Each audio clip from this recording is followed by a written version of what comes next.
It goes without saying that the most important thing to have is a valid passport. And by valid, I mean it must be valid for at least 6 months.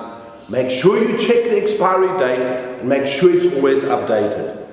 And when traveling, what happens if you lose this? Always have an extra copy of your passport somewhere else with you. Even have a copy at home, so that if something happens to this, you can go and get a copy. It's going to make your life easier.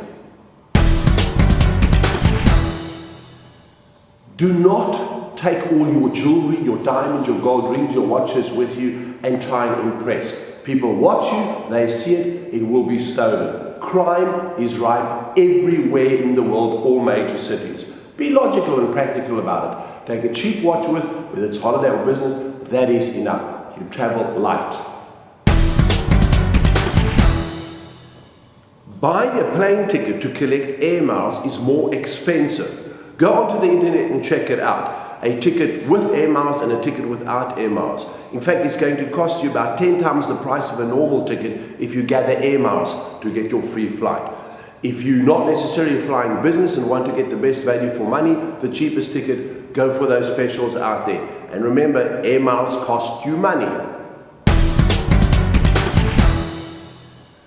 If you want to travel in style, business class lounges are the way to go. They usually have showers, they have refreshments. It's just much more comfortable. However, you have to be flying business. But there are tricks to it. If you're a frequent flyer, you might have the status that even if you're not flying business, you can go in. Or if you have a Diners and American Express or certain banks, some of their premium accounts with their credit card give you entrance into lounges. Go and find out about that, because these are the kind of cards that for no money extra you have access, and when you are at an airport, it just makes your life much easier.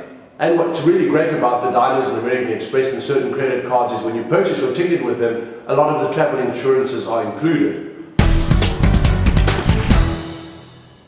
When you travel a lot, you're limited to what you can take through the customs and the security, about 100 milliliters, and that holds you back if you want to take deodorant or toothpaste or whatever. So what you need is get yourself a little bag like this, a holder for your toiletries, and keep a mini of everything in there. Like I've got a mini deodorant, mini toothpaste with my toothbrush, my razor, my little comb. Everything is in here. This goes in my hand luggage. You know, often you have an overnight flight and you want to freshen up in the morning to smell a bit better. So you've got a mini deodorant or your perfume there with you, and that just makes your life much easier. It's not stuffed somewhere in your hand luggage.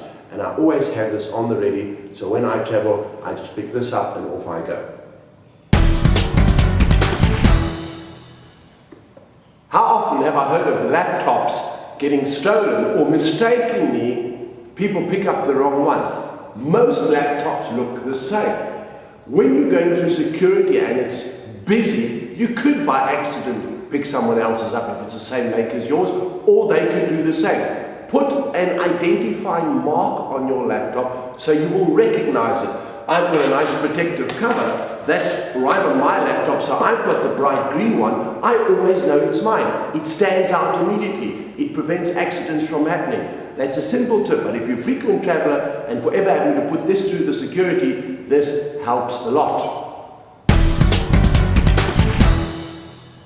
You heard about the chap that checked in at the airport. He said, I want this suitcase to go to New York, that one to London, and that one to Sao Paulo. The check-in lady said, we can't do that. And he said, you did it last time.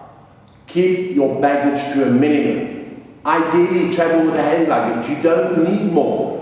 Wherever you go, you can buy 3 t-shirts for $10 anywhere in the world. You just need your basics in here. Have a practical bag that fits in with hand luggage specifications, one that's got wheels on it that you can pull. And you can get a lot in here. What people do is they tend to just throw everything into a bag and keep it in there like this. Let me give you a nice tip. When you pack your clothes, don't pack it flat, roll it. If you roll your clothes, it becomes much smaller and you can literally get in about twice as much clothes, and then you can travel with one bag. Very logical. You suddenly realize you don't have underwear or socks for tomorrow, nothing fresh, and you're about to go to bed. What you do, really great practical tip, is you take, let's for example say your socks. I have another pair of these at home. You wash it in the basin using the shampoo or the soap. Now you wring it out. Get it as dry as you can. And here's the great tip. You take your towel. You place them into the towel, and now you wring them one final time in the towel. Then you simply, they'll be really dry by now, but not quite you put on. And then you hang them on your hanger, go to sleep the next morning, they're crisp and dry. As simple as that.